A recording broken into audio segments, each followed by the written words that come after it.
nagartuu na fakkaata kan biroo as deemtee waliin dhooyta. Anas nagartuu na fakkaata kan biroo as deemtee waliin dhooyta. Anna gahee beeke si dhiise narraa fagaadhu tanti nageesse. Anas nagartuu na fakkaata kan biroo as deemtee waliin dhooyta. Anas nagartuu na fakkaata kan biroo as deemtee waliin dhooyta. Anna gahee beeke si dhiise narraa fagaadhu tanti nageesse.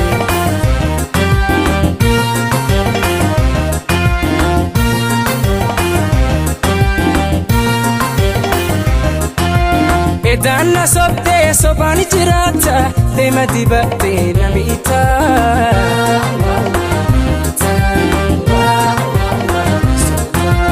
Kijibni kan kee dhugaa fakkaata yemmuu haasoytu ni dhooytoo.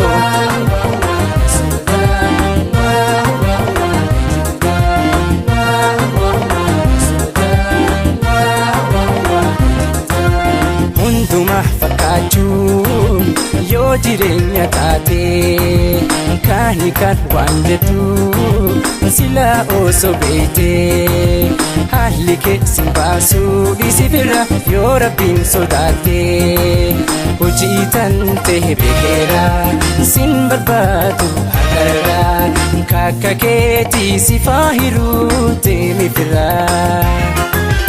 Hojii tan ta'e beekeera sin barbaadu har'arraa kakka keetii si faahiruu deemi firaa.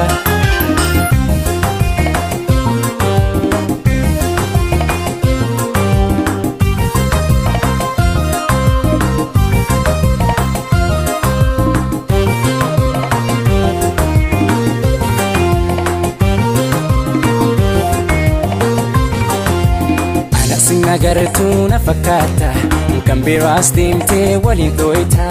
Anas nagartuu na fakkaata kan biroo as deemtee waliin dhooyta. Anna gahee beeke si dhiise narraa fagaadhu tanti nageesse. Anas nagartuu na fakkaata kan biroo as deemtee waliin dhooyta. Anas nagartuu na fakkaata kan biroo as deemtee waliin dhooyta. Anna gahee beeke si dhiise narraa fagaadhu tanti nageesse.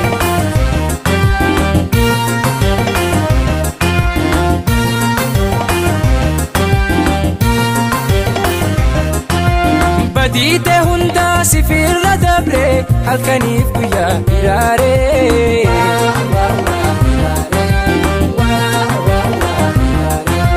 Bifaaf qabeenya namaa yoo laatte hunduuni dabraa subeeytee.